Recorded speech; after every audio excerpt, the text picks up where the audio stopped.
왜 전도를 못하는가? 여기에 대한 설문조사를 했습니다. 당신은 왜 전도를 못합니까? 이 설문을 조사했어요. 그중 9%의 사람이 시간이 없어서 전도를 못한다. 뭐가 없어요? 시간이 없다.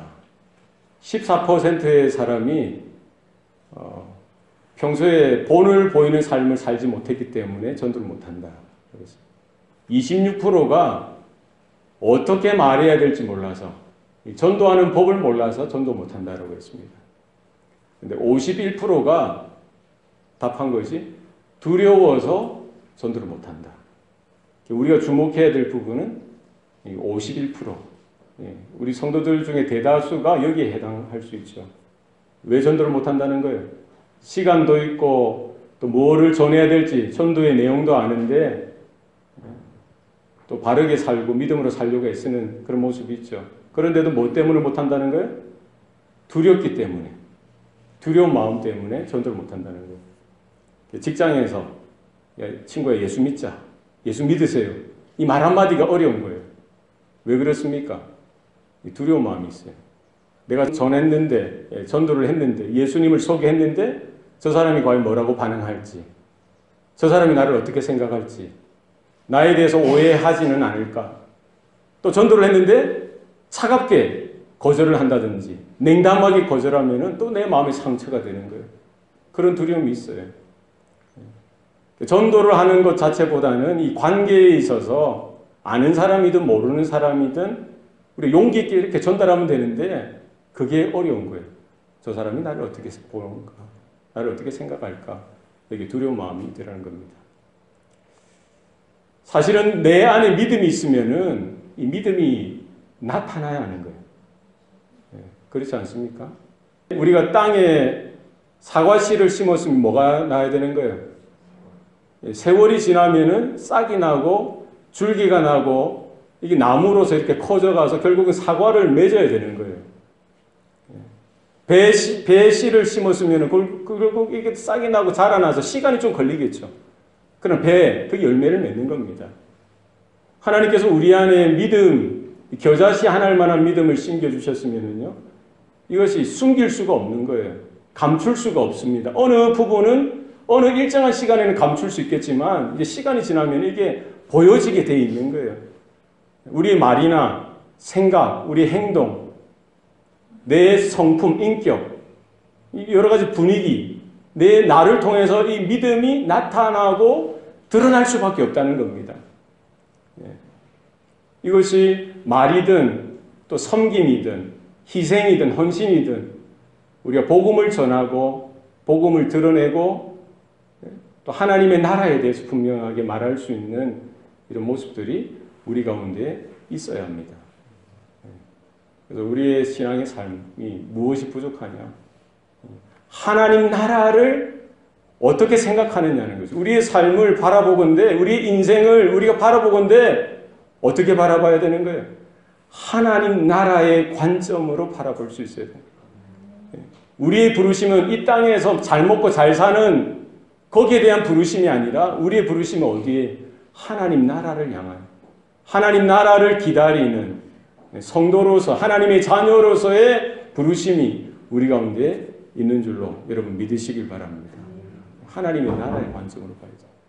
그래서 우리가 이 땅에서 우리 시편 기자의 고백처럼 우리의 연수, 인생의 연수는 70이요. 강건하면 80이라고 했어요. 요즘은 80을 넘어서 90, 100수까지. 우리 한국에 100세 넘은 어르신들이 지금 얼마 되는 줄 아세요? 5,000명이 된대요, 5,000명. 이제 2030년 이래 되면은 이 숫자가 5만 명이 되는데, 5만 명. 여러분도 그 100세 시대를 준비하셔야 돼요. 근데 중요한 건 뭐죠? 우리 이 땅에서 영원토록 사는 것이 아니라는 거예요. 이 땅에서의 삶은 제한적이고요. 하나님께서 정하신 그 기간 동안 살다가 우리는 하나님의 부르심 따라서 하나님 앞에 서야 됩니다. 한 번 죽는 것은 정하신 것이요. 그 후에는 심판이 있다는 거예요. 그 심판 너머에 그 심판을 통과할 때 우리가 진로가, 영원한 진로가 정해진다는 겁니다. 하나님의 나라, 천국이냐? 영원히 죽을 수밖에 없는 그 지옥이냐? 이것이 정해진다는 거예요. 예. 믿음이 없이는 하나님을 아버지라고 부를 수 없다고 했어요. 믿음이 없이는 그리스도를 주라고 고백할 수 없다고 했습니다. 여러분, 복음이 우리에게 들려지고요. 그 복음이 뭡니까? 예수님께서 오셨고요. 예수님이 죽으셨고요. 예수님이 부활하시고 승천하시고 장차 언젠가는 다시 오신다. 바로 그 예수님을 믿을 때에, 예수님을 내 마음에 용접할 때에 우리 가운데 제사함의 은혜를 주시고 하나님의 자녀 삼아 주신다는 그 소식이 여러분 복음입니다. 여러분 복음을 들으셨습니까? 복음을 받아들이셨습니까? 그 믿음 가운데 믿음을 따라 살아가는 저와 여러분의 삶이 되시길 바랍니다. 그래서 내가 살아가고 있는 이 인생, 이건 하나뿐인 일생이죠. 일생. 이 일생 동안에는 우리는 무엇을 준비해야 됩니까?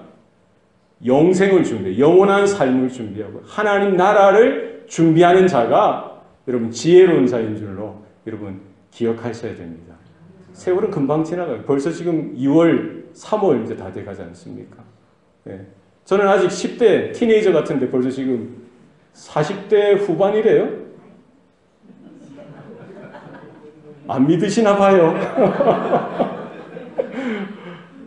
저는 아직 20대 초반, 20대도 안 된 것 같은데 우리 어르신들은 또 이거 하면서 말씀하셔도 되겠지만 그렇게 세월이 빠른 거예요.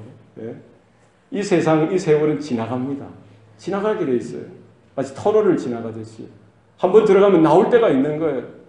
초등학교 들어가면 졸업할 때가 있고요. 한번 태어나면은 결국 마지막 그 순간이 있다. 그 이후에 삶, 그 영원한 그 시간, 영생, 하나님의 나라를 우리가 준비할 수 있는 기회가 있다는 거예요. 우리 자신도 준비하셔야 되고요. 또 누가 준비해야 됩니까? 내 주위에 있는 형, 이웃들, 우리 자식들, 우리 부모님들 다 준비시켜야 되는 거예요. 무엇으로 가능합니까? 여러분, 복음을 전하셔야 돼요. 단순하지만 그 복음을 전하고 들을 때 하나님께서 강력한 능력을 주실 줄로 여러분 믿으시길 바랍니다. 이 복음을 전하시고 부끄러워하지 마시고 왜 두려워합니까? 하나님의 나라 이 관점을 바라보고 킹덤 퍼스펙티브로 우리는 자녀들을 바라보고 우리의 사업을 바라보고 내 인생을 바라보고 교회에 되어지는 것들을 바라보면서 하나님의 때가 있구나. 우리 가운데 하나님의 나라가 있구나. 이것을 기억하시고 세월을 아끼고 시간을 아끼고 우리의 때를 통해서 우리가 하나님께 붙들려 쓰임받는 인생들 되시기를 바랍니다. 오늘 본문에 보면은 예수님께서 이제 고난을 당하시고 십자가에 달려 죽으십니다. 오늘 본문의 42절에 보면 이날은 준비일 곧 안식일 전날이라고 했습니다. 예수님께서 운명하셨을 때, 소천하셨을 때 그 시간이 금요일 오후 한 3시쯤 되는 거예요. 보통 금요일 6시부터 안식일이 시작됩니다. 그래서 토요일 저녁 6시까지 안식일이죠. 안식일 전날 그 준비일에 오후 3시쯤에 돌아가셨고요. 이제 예수님의 장례를 준비하는 시간은 몇 시간 남은 거예요? 3시간밖에 안 남은 거예요. 아주 긴박한 시간입니다. 하나님께서 예수의 장례를 준비하시고 진행하시면서 한 사람을 들어서 사용하십니다. 그가 누구죠? 오늘 본문에 보면은 아리마대 사람 요셉이에요. 아리마대 사람 요셉. 그는 이렇게 주님의 마지막 가시는 길, 또 주님의 장례를 준비하고요. 그가 빌라도에게 나아가서 주님의 시체를, 예수의 시체를 요구하고 또 그 자신의 무덤, 자기 가족의 그 무덤, 사용하지 아니했던 그 새 무덤에 예수님의 그 시체를 안치하고 장례하는 그 일들을 감당합니다. 구약 성경에 예언되어진 대로 예수님의 죽으심과 장사 지내심을 하나님께서는 준비하시는데 바로 그 아리마대 사람 요셉을 통해서 이 일들을 감당하게 하셨던 것을 볼 수가 있습니다. 예수님의 다른 12제자들, 그렇게 큰 소리 쳤던 그 제자들이 아니라 무명의 성도, 지금까지 가려졌던, 지금까지 드러나지 않았던 그 한 성도, 한 사람을 통해서 주님의 장사를 준비케 하시고 진행토록 하셨던 것을 우리가 바라보게 됩니다. 저와 여러분의 삶도 이처럼 주님께서 필요하실 때, 주님께서 긴급하게 필요하실 때 저와 여러분도 이렇게 헌신하고 희생하여서 주님의 일에, 하나님의 나라의 사역 가운데 쓰임받는 저와 여러분 되시기를 바랍니다. 오늘 43절을 여러분 주의 깊게 보십시오. 아리마대 사람 요셉이 와서 당돌이 빌라도에게 들어가 예수의 시체를 달라 하였습니다.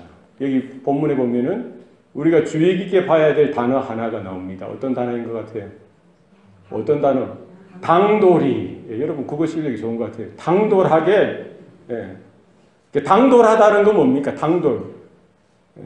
어떤 경우에 당돌한 거예요? 지금 아리마대 요셉은 존경받는 공회원이었습니다. 사내들인 공회원은 70명으로 구성되어져 있어요. 대제사장들, 그리고 제사장, 장로들, 서기관들, 종교 지도자들로 해서 70명으로 구성되어졌는데 그 중에 한 사람이었어요. 그러니까 이 자유롭게 좀 그래도 좀 편하게 빌라도 총독을 이렇게 아련할 수 있도록 만날 수 있도록 이렇게 나아갈 수 있는 그런 사회적인 지위가 되었던 것이죠. 그럼에도 불구하고 마가가 이 본문, 이 사건을 기록하면서 그 아리마대 사람 요셉, 그가 아무리 존경받는 공회원이었을지라도 그가 빌라도에게 나아가는 것, 빌라도에게 나아가서 예수의 시체를 이렇게 요구하는 것은 어떻다는 거예요? 당돌하다는 거예요. 당돌하다는 거예요. 어떨 때 당돌하다는 말을 씁니까? 당돌하다는 말은 용감하다는 것이죠. 담대하다는 것입니다. 그런데 그 뉘앙스가 있어요. 용감하고 담대하고 대담한데 어떤 뉘앙스입니까? 안 될 거를 요구하는 거예요. 위험한 거를 요구하는 거예요. 끝이 분명히 보이는데도 무리하면서까지 요구하는 것. 그것이 당돌함이죠. 무모한 용기라는 거예요. 무모한 용기. 그렇지 않겠어요? 그만큼 지금 아리마대 요셉이 빌라도에게 나아가는 것 자체, 그리고 빌라도에게서 예수의 시체를 요구하는 것 자체가 어떻게 보면 위험한 짓이라는 거예요. 아주 위험하고 어려운 일을 이렇게 해나간다는 겁니다. 여기에 그 동일 본문이 있는데 요한복음 19장 38절에 보면은 아리마대 사람 요셉은 예수의 제자이나 유대인이 두려워 그것을 숨기더니. 지금 아리마대 요셉도 누구의 제자로고요? 예수님의 제자였습니다. 그런데 누가 두려웠어요? 유대인들이 두려웠어요. 그래서 무엇을 숨겼어요? 그것을 숨겼다는 거예요. 무엇을 숨겼다는 게 그것이 뭡니까? 내가 예수의 제자라는 사실을 숨겼다는 거예요. 예수님의 제자는 몇 명이죠? 12명입니다. 그러나 그 12명의 제자 외에도 예수님에게는 제자가 있었습니까? 예, 있었습니다. 둘씩 짝지어서 어느 날 예수님께서 갈릴리와 그 근방에 있는 도시에 파송합니다. 전도하도록 파송해요. 몇 명을 파송합니까? 70명을 파송합니다. 예수님이 이제 죽으시고 부활하시고 승천하실 때 남겨진 마가의 다락방에 모여진 예수님을 따르던 그 제자들이 총 몇 명입니까? 120명의 제자들이 있었다고 성경은 기록합니다. 그러니까 12명의 제자 외에도 예수님의 생애에 정확하게 이름이 기록되어지지 않는 그 무명의 제자들, 이름 없이 주님을 따랐고 주님을 섬겼던 제자들이 분명히 있었던 겁니다. 그 무명의 제자들 중에 한 사람, 오늘 본문에 아리마대 요셉이 그랬다는 거예요. 그는 예수의 제자였지만 유대인들이 두려워서 그 예수의 제자였던 사실을 숨겨왔습니다. 그런데 지금 그가 빌라도에게 나가는 것, 그리고 빌라도에 나가서 예수의 시체를 요구하는 것, 이게 뭐가 당돌할 정도의 용기가 필요하다는 거예요.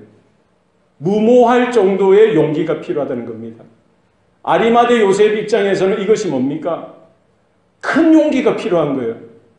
자기가 지금 이루어 놓았던 사회적이고 종교적이고 그런 신분들, 기득권들, 자신의 재산 이런 것들이 다 하루아침에 물거품이 될 수도 있었던 것입니다. 왜 그렇습니까? 유대인들이 두려웠기 때문에. 지금 사내들인 공회에서는요, 예수님의 공생의 한 절반 이후에 그 시점에 예수를 그리스도라고, 예수를 메시아라고 인정하고 따르는 자들은 출교하기로 그들이 결정했던 것입니다. 출교는 뭐 파문이에요, 파문. 그 이스라엘 공동체에서 쫓겨나는 겁니다. 몸만 쫓겨나는 것이 아니라 그가 누리고 있는 모든 기득권도 박탈되어지고 재산까지 다 하루아침에 없어지게 되어지는 거예요. 지금까지 아리마대 요셉은요, 부자였습니다. 사내들인 공회원이었어요. 바리새인이었습니다. 자기가 누리고 있는 것들, 자기가 붙들고 있었던 세상적인 것들이 많았습니다. 기득권이 많았던 거예요. 그러나 이것이 발각되어지면, 드러나면, 자신의 믿음이 나타나고 보여지면은 어떻게 되는 거예요? 이 모든 것들이 다 빼앗기셔지는 겁니다. 그래서 오늘 저자 마가는 이 아리마대 요셉의 그 행동, 그가 빌라도에게 나아가고 또 빌라도에게 예수의 시체를 요구했던 것, 이 사실 자체가 무엇이었다는 겁니까? 바로 아리마대 요셉의 자신의 믿음의 고백적인 모습이었다는 것입니다. 우리가 하나님의 일을 감당하고요, 하나님의 나라의 사역들을 감당할 때 희생이 필요합니다. 때로는 내게 있는 것이 사라질 때도 있다는 거예요. 우리가 구원을 얻는 것은 하나님의 은혜입니다. 거저받는 은혜입니다. 그러나 우리가 하나님의 자녀로, 하나님의 백성으로 말씀을 따라 믿음으로 살아가는 그 삶 가운데는 우리에게 뭐를 요구하신다는 거예요? 희생이 따를 수 있다는 거예요. 우리의 손해가 따를 수 있다는 겁니다. 나에게 아픔이나 나에게 고생이나 곤고함이 생겨날 수 있다는 겁니다. 지금 아리마대 요셉은요, 예수님을 마지막 따라가는 그 시간, 빌라도에게 나아가는 그 시간, 그에게는 믿음의 결정이었고요. 주님을 선택하고 하나님의 나라를 선택하면서 믿음으로 살리라, 아니 믿음으로 죽으리라, 이와 같이 결정하는 순간이었던 것입니다. 이와 같은 당돌할 정도, 무모할 정도의 이와 같은 결단, 선택이 그에게 있었듯이 저와 여러분 가운데에도 그런 무모한, 당돌한 그런 믿음의 용기가 있기를 소원합니다. 예수님께서 이런 기적들을 행하실 때도 마찬가지입니다. 하루는 오병이어를 가지고 5,000명을 먹이십니다. 그때 예수님께서 그냥 이렇게 예수님 편에서 예수님이 다 하시진 않으셨어요. 예수님은 돌을 가지고 떡을 만드셔서 뭐 이렇게 5,000명을 먹이셨다든지 그렇게 하지 않으셨어요. 예수님이 어떻게 하십니까? 그들에게 물으시는 거예요. 5,000명을 먹이시기에 앞서서 그들에게 물으시는 거예요. 너희들에게 떡 몇 개가 있느냐? 물으시는 거예요. 제자들이 알아보고는 몇 개를 가져옵니까? 보리떡 5개와 물고기 2마리를 가지고 오는 것입니다. 이 뭐를 이야기하는 거예요? 그 작은 소년, 그 아이의 헌신을 이야기하는 것이죠. 주님께서 요구하시는 건 뭡니까? 주님이 일을 하시고 하나님의 역사가 나타나게 하실 때 뭐를 보시는 거예요? 우리 편에서의 헌신을 주님이 찾으시는 거예요. 우리 편에서의 희생을 주님께서 찾으시는 겁니다. 내가 얼마나 많이 가졌느냐, 그것이 중요한 것이 아니라 하나는 어떻고 둘은 어떻습니까? 3개는 어떻고 4개는 어떻습니까? 그 개수가 중요한 것이 아니라 내가 가지고 있는 모든 것을 주님의 손에 올려드릴 수 있느냐는 거예요. 그것은 희생이죠. 헌신입니다. 주님께서 그것을 받으시고요, 축사하시고 축복하시고 떡을 떼어 5,000명을 먹이셨던 것입니다. 주님이 일을 하실 때, 하나님께서 일을 하실 때 우리 성도들의 그 희생을 각오하는 믿음을 찾으신다는 것입니다. 우리 초대교회 성도들 다 그렇게 했어요. 사도들뿐만 아니라 성도들, 집사들 다 주님을 위하여, 하나님 나라를 위하여 내가 가지고 있는 것 아끼지 아니하고 내어드리는 겁니다. 그죠? 그게 성도의 바른 모습이었어요. 스데반 집사는 어떻게 합니까? 전도를 하고 복음을 전하다가 하나님의 나라를 증거하고 예수님의 죽으심과 예수님의 다시 살아나신 그 사건에 대해서, 그 복음에 대해서 증거하다가 스데반 집사는 어떻게 되죠? 돌에 맞아 죽습니다. 스데반 집사는 자신의 안위, 자신의 목숨까지도 아끼지 아니하고 주님의 복음 사역을 위해서 내어드렸던 것입니다. 사도 바울은 어떻습니까? 사도 바울이 뭐 오늘날처럼 이렇게 가는 곳마다 환영을 받고 그렇게 했겠어요? 오늘 우리가 바라보는 사도 바울은 위대한 사도요, 위대한 선지자요, 목회자였습니다. 위대한 신학자였어요. 그러니까 우리는 사도 바울을 존경하는 마음이 있죠. 그러나 사도 바울이 선교하고 전도할 때는 그렇지 않았어요. 누가 사도 바울을 알아줍니까? 유대인들조차도 사도 바울을 미워하고 박대하고 믿는 유대인 크리스찬조차도 사도 바울을 의심의 눈초리로 보고요. 누가 환영합니까? 사도 바울은 그냥 성령의 인도하심을 따라서 이끄심을 따라서 그 척박한 땅, 복음이 없었던, 믿는 자들도 없었고 교회도 없었던 그 땅을 그냥 걸어가면서 전도하고 선교하고 교회를 세우고 그런 일들을 했던 것이죠. 오늘날 요즘은 목사들이 얼마나 대접을 잘 받습니까? 부흥회를 하면은요, 교회에서 얼마나 섬깁니까? 얼마나 잘 차려진 이런 환경 속에서 복음을 전하고 말씀을 전합니까? 사도 바울은 그러지 못했다는 거예요. 사도 바울의 고백이 어떻습니까? 내가 40에 하나 감암매를 5번 맞았습니다.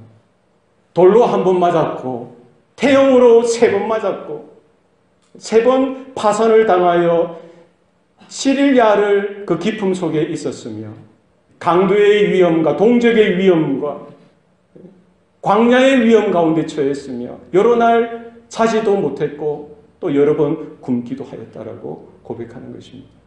하나님의 사역을 함에 있어서 뭐가 따른다는 거예요? 희생이 따른다는, 헌신이 따른다는 겁니다. 손해를 각오하는 그런 모습이 우리 성도들 가운데 있어야 하는 것이죠. 에스더가 아하수에로 왕에게 나아갈 때에 그 동족, 민족을 대신해서 나아갑니다. 3일을 금식하고요. 나아갈 때 어떻게 나가는 거예요? 내가 죽으면 죽으리라 하고 나가는 거예요. 그것이 뭡니까? 당돌함이에요. 당돌함. 성도의 당돌함입니다. 성도의 당돌함입니다. 우리 가운데 이와 같은 믿음이 일어나기를 소원합니다. 이것이 하나님의 일이고 이것이 하나님이 원하시는 그런 믿음의 방향이면은 이런 환경들 계산하고 재고 생각하는 것이 아니라 주님이 원하시고 주님이 필요한 그 자리에 내가 그냥 나아가는 거예요. 오늘 본문의 아리마대 요셉처럼 분명히 그 일을 통해서 자신에게 지금까지 쌓았던 모든 기득권들, 공든탐이 무너진 것 알매도 불구하고 자기가 모든 것을 내려놓고 담대하게 당돌하게 무마할 정도로 그 자리에 나아가서 예수의 시체를 요구했던 것, 그것이 그의 믿음이요 우리 성도들이 따라야 될 이와 같은 믿음인 줄로 여러분 믿으시길 바랍니다. 이 믿음이 있어야 돼요. 내가 죽으면 죽겠습니다. 내가 손해보면 손해보겠습니다. 내가 오해를 받으면 오해받겠습니다. 주님을 위해서라면, 하나님을 위해서라면, 하나님의 나라를 위해서라면 남들이 가지 않는 그 좁은 길, 좁은 문을 통해서 주님을 따라 가겠습니다. 주님 편에 서는 것. 여러분, 희생을, 손해를 각오하고 주님을 선택하고 주님을 따라가는 저와 여러분 되시길 바랍니다. 무엇이 이 아리마대 사람 요셉을 이렇게 변화시켰어요? 그 전에 그의 삶은 어떠했습니까? 그 전에 그는 부자였고요. 존경받는 공회원이었고요. 재산도 넉넉하게 있었습니다. 그 이스라엘 상위 1%가 뭡니까? 아마 0.01% 안에 드는 그런 정도의 상류층이었어요. 지식이면 지식, 학문이면 학문, 재력이면 재력, 명성이면 명성, 사회적인 명예이면 명예, 사회적인 지위는 지위, 모든 것이 최상위에 있었던 자였습니다. 그런 그가 예수님을 만나게 되어지고 예수님으로부터 복음을 듣고 마음이 흔들리고요. 그런 자리에서 그는 그래도 예수님을 따르는 그 제자로서 성경은 기록하고 있는 것이죠. 그러나 그 제자로서의 바른 삶은 아니었죠. 그전에는 어땠던 거예요? 유대인들이 두려워서 그 사실을 숨기면서 살았던 겁니다. 예수님의 제자고 성도고 크리스찬임에도 불구하고 자기의 영적인 아이덴티티, 자기의 영적인 정체성을 드러내고 나타나기는 좀 부담스럽다는 거예요. 교회에서 예배드리는 것도 좋고 신앙생활하는 것도 좋지만 월요일에서 토요일까지 사회생활하고 세상에서 살아갈 때에는 또 그 세상 사람들과 어울리면서 맞추어서 살아가는 것이 더 좋다는 거예요. 이 두 가지를 다 똑같이 붙들면서 살았던 사람이 누구였던 거예요? 아리마대 사람 요셉이었습니다. 오늘날 우리도 그렇지 않습니까? 그런 성도들을 일컬어 뭐라고 이야기합니까? CEO 크리스찬이라고 들어보셨어요? CEO 크리스찬. 크리스마스, 이스터 올리 크리스찬. 1년에 한 두세 번 교회 나가는 거. 그러면서도 생활 기록부에 적으면 뭐예요? 나는 그리스도인, 기독교인이를 적죠. 또 어떤 썬데이 크리스찬. 주일날 교회 오는 것으로 만족하는 거예요. 거기까지라는 거예요. 예배드리고 헌금하고 교회에서 뭐 성경 공부하고 이 정도는 좋지만 월요일에서 토요일까지는 좀 이렇게 부담이 된다는 겁니다. 직장 생활하면서 비즈니스 하면서 내 교회 장로예요. 내 교회 권사예요. 내 교회 집사예요. 어느 교회 내 성도예요. 이렇게 나타내고 드러내는 것을 꺼려한다는 거. 왜 그렇습니까? 그러면은 정직해야 되거든. 그러면 깨끗해야 되거든. 그러면은 바른 생활을 해야 되거든. 그러니까 세상에서도 그런 걸 좀 쾌락을 누리고 즐거움을 누리고 때로는 세상 사람들 사는 그 모습대로 그렇게 즐기고 싶은 거예요. 그러니까 세상에서는 숨기면서 은밀하게 믿음을 감추면서 우리 살아가는 그런 성도를 제가 이름을 지어봤어요. 시크릿 에이전트 크리스천. 아주 비밀스럽게 스파이처럼 비밀스럽게 내 믿음이 탄로나면 안 되니까 내가 신앙생활하는 성도라는 어느 교인이라는 것이 탄로나면 안 되니까 아주 민감하게 은밀하게 우리가 그런 신앙생활을 하고 있지는 않은지. 지금 아리마대 요셉이 그런 모습이었어요. 사람들의 그런 이목이 두려운 거예요. 사람들의 비판이 두려운 겁니다. 사람들의 그런 말이 두려운 거예요. 판단이 두려운 겁니다. 그러고 인해서 차별이 되어지고 또 잘못되어질 수도 있으니까 사실. 그런 것들이 두려운 거예요. 그러나 그랬던 아리마대 요셉이 어떻게 이렇게 변화되어졌냐는 거예요. 그는 하나님의 나라에 대한 분명한 영적인 시야가 활짝 열려졌다는 겁니다. 그는 예수님을 통해서 복음을 전해 들었고요. 또 예수님께서 잡히시는 날 밤부터 해서 예수님이 죽으실 때까지 십자가에 달려 돌아가시는 모든 과정을 그는 옆에서 지켜봤을 거예요. 사내들인 공회에서 신문 당하실 때 그도 공회원 중에 한 사람으로서 그 자리를 지켰죠. 조롱당하고 뺨을 맞고요. 침뱉음을 당하신 그 예수님의 모습. 아마 빌라도의 재판정에도 그가 그 자리에 있었을 거예요.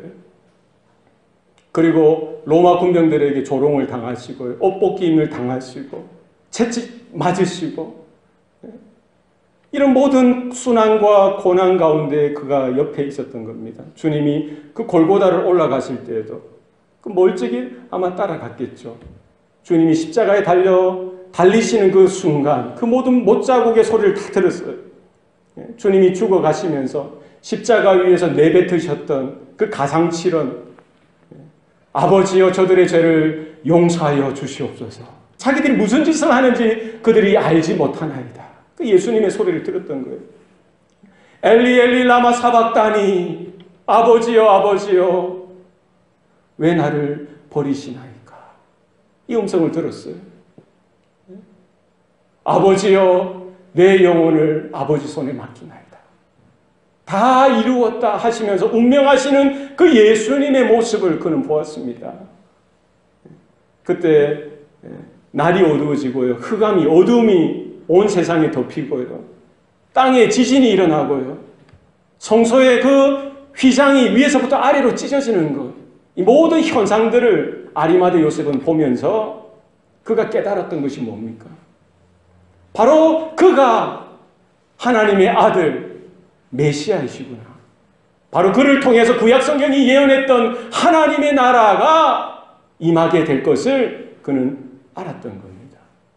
자기가 지금까지 추구했던 것, 자기가 지금까지 누리고 즐겼던 것, 자기가 가장 최고로 최선의 것으로 알고 귀하게 여겼던 모든 권력이나 재력들, 세상적인 것들, 그것이 하나님 나라에 비교해 보니까 아무것도 아니다는 거예요.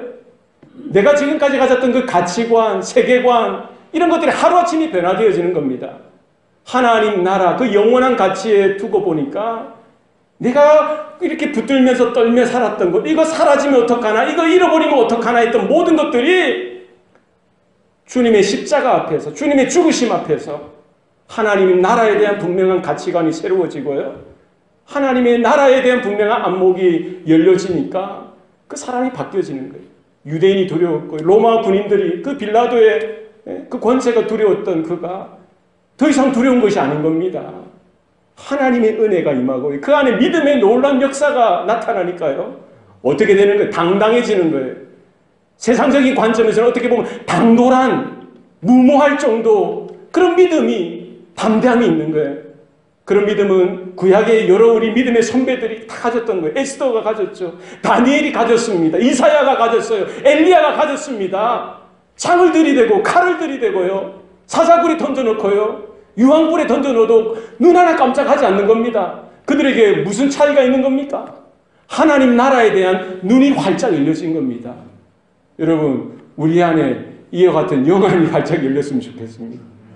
하나님의 나라를 바라보시기 바랍니다. 주님께서 가르쳐 주셨던 기도가 뭡니까?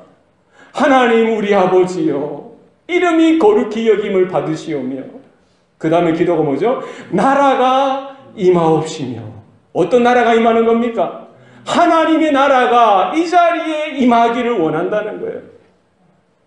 예수님께서 다시 오실 때, 재림하실 때 그 하나님의 나라가 임할 것입니다. 그러나 이미 예수님께서 오시면서 공생애를 시작하시고 첫 번째 메시지가 뭐예요? 회개하라, 천국이 가까이 왔느니라. 천국이 뭡니까? 하나님의 나라가 가까이 왔느니라.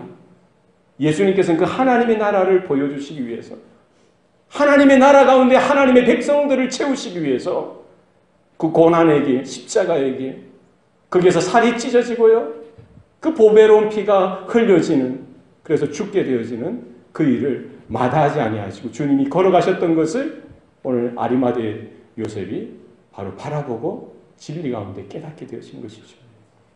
여러분, 우리의 삶을 돌아볼 때 하나님 나라의 관점으로 바라보십니다.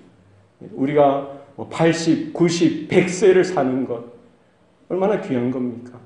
우리가 돈을 열심히 부지런히 해서 벌어서 우리 자녀들을 양육하고요, 사업을 크게 하여서 좋은 일을 하는 것 얼마나 귀한 겁니까?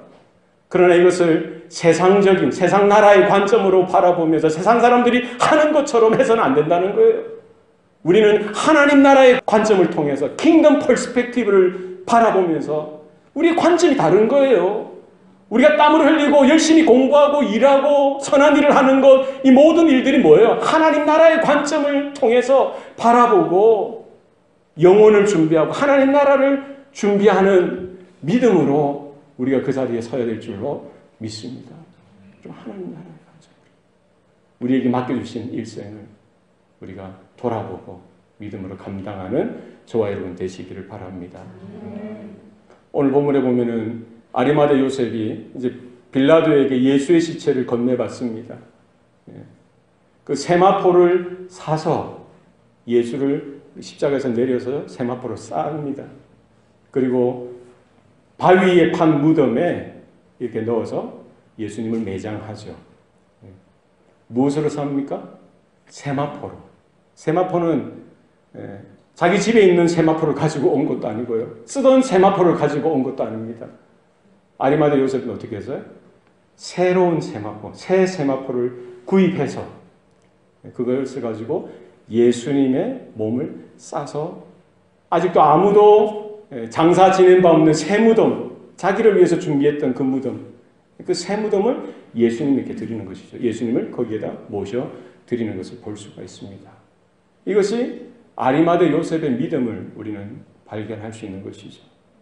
그 깨끗한 세마포로 예수님의 뜯어진 상처난 그 몸, 피가 얼마나 흘렀겠어요. 그 예수님의 몸을 싸서요, 자신의 그 새 무덤에 이렇게 모셔드렸듯이 아마 그 시간 그는 예수님을 자신의 마음에 믿음으로 영접했던 것입니다. 우리 안에 이와 같은 믿음이 있기를 소원합니다. 예수님을 나의 주, 나의 하나님으로 내 마음에 모셔드리는, 영접하는 일들이 우리 가운데 있어야 할 것입니다. 예수님께서 마지막 날 밤, 죽으시기 전날 밤 제자들을 모아놓고 뭘 합니까? 떡을 주시고 잔을 주시면서 주님의 그 몸, 주님의 피를 기념하라고 하시죠. 어떤 몸이에요? 제자들, 그 인생들을 위해서 찢겨진 주님의 살을 기념하는 겁니다. 그것을 떼어서 제자들에게 먹이시는 거예요. 그 잔은 무엇입니까? 예수님께서 흘리셨던 그 피를 그들에게 주시면서 마시게 하시면서 무엇을 기념합니까? 예수님의 죽으심을 기념하는데 언제까지 기념하러 가시죠? 예수님께서 다시 오실 때까지 그 떡과 잔을 통해서 예수님의 살과 예수님의 피를 먹고 마시면서 예수님의 죽으심을 기념할 것을 분명히 말씀합니다. 우리 신앙에 있어서 가장 근본이요 핵심이 되는 것은 뭡니까? 예수의 죽으심, 예수의 죽으심을 여러분 기억하셔야 됩니다. 예수님의 살을 받으시고 예수님의 피를 우리가 마시면서 그분으로 인하여 내가 죄사함을 얻고 하나님의 자녀로 거듭나고 하나님의 백성, 하나님 나라의 소유가 되어졌다는 사실을 여러분 잊으셔서는 안 돼요. 복음의 본질을 날마다 회복하시고 그 은혜 가운데 저와 여러분 되시기를 소원합니다. 예수님의 장례, 예수님의 죽으심을 통해서 우리가 또 기억해야 될 것은 뭡니까? 예수님은요, 사실은 죽으실 필요가 없는 존재죠. 죽을 수 없는 존재입니다. 그러나 왜 죽으셨어요? 세상 죄를 짊어지시고 죄값으로 죽으신 거예요. 예수님이 죽으실 필요가 없지만 그 자리에 주셨던 겁니다. 이것을 통해서 우리도 기억해야 될 것. 나도 언젠가는 그 자리에 그 장례식에, 장례 예배의 주인공으로 그 자리에 누워 있을 때가 있다는 거예요. 이거는 내가 하기 싫어도, 생각하기 싫어도, 하다가, 아이고, 그런 생각하기 싫어도 우리는 분명히 그 시간이 언젠가 옵니다. 그 순서가 없어요. 우리 보면 우리 이 교회 중에서, 방에서도 순서가 있는 것 같아요. 순서가 없습니다. 제가 제일 먼저 갈 수도 있겠죠. 그러면 또, 재수없는 소리 한다고. 그 재수없는 소리가 아닙니다. 그 진리예요, 진리. 죽음을 늘 언제나 기억하셔야 돼요. 별세 신학이라고 하잖아요. 예수님의 죽으심을 기억하세요. 그거 보면서 나도 언젠가는 저 자리에 있겠구나. 나도 언젠가는 죽는구나. 그거 아는 거 지혜죠. 그 기도하세요. 저희 어머니 지금 이제 몇 년 있으면 팔순이 되시는데요. 항상 전화통화면 이래요. 항상 기도하는 게 잠자듯이 죽는 것. 이거 내 기도 제목이라고. 병들지 않고 남아있는 우리 자식들 고생 안 시키고 잠자듯이 하나님 불러주시는 것 내 기도 제목이다. 계속 말씀해 주세요. 어렸을 때부터. 그게 뭔지 몰랐습니다. 그리고 잠자는 것, 죽는 것 연습하는 거다. 아침에 일어나는 것, 부활 연습하는 거다. 그렇지 않습니까? 여러분, 우리의 본질은 십자가, 예수의 십자가 죽으심을 여러분 부끄러워하지 마시고, 우리도 언젠가는 그 고통스러울 수도 있는, 정말 공포스러울 수도 있는 그 죽음의 그 자리에 서겠지만, 그러나 그것이 다가 아니라, 믿는 자에게는 영광스러운 순간이요, 하나님 앞에 나가는 그 관문이요, 예수 그리스도와 함께 죽고, 예수 그리스도와 함께 다시 살아날 수 있는 부활의 소망이 있는 줄로 우리는 꼭 마음에 새길 수 있길 바랍니다. 날마다 주님의 죽으심과 주님의 부활을 늘 기억하시면서 하나님의 나라를 소망하고 하나님의 나라를 위하여 우리가 이 짧은 이 시대를, 인생을 허비하지 말고 우리 하나님께 드려지고 쓰임받는 저와 여러분의 생애가 되시기를 축원합니다. 기도하시겠습니다. 살아계신 아버지 하나님, 오늘도 우리에게 생명 주시니 감사합니다. 무엇보다도 또 구원의 은혜를 베풀어 주시사 우리에게 믿음을 주셨사오니 그 믿음을 따라 우리가 살아가는 우리 모든 성도들의 삶이 되게 하여 주시옵소서. 아리마대 사람 요셉이 그 마지막 주님 가시는 그 길에 또 이렇게 쓰임 받았듯이 우리의 생애도, 우리 교회와 우리 모든 성도들도 주님께 그렇게 쓰임 받고 또 우리가 오히려 나에게 있는 모든 것까지 아낌없이 내어드리며 당돌할 정도로 주님을 위하여 헌신하며 희생을 각오하며 주님 앞에 나아가는 일들이 일어나게 도와 주시옵소서. 또 날마다 그 주님의 죽으심을 기억하고 십자가의 그 대속적인 죽음 가운데 우리 그 은혜를 놓지 않게 하시고 잊어버리지 않도록 도와주셔서 장차 임하실 하나님의 나라를 준비하는 세대, 준비하는 우리 성도들과 교회가 되게 하옵소서. 감사드리고 예수님 이름으로 기도합니다. 아멘.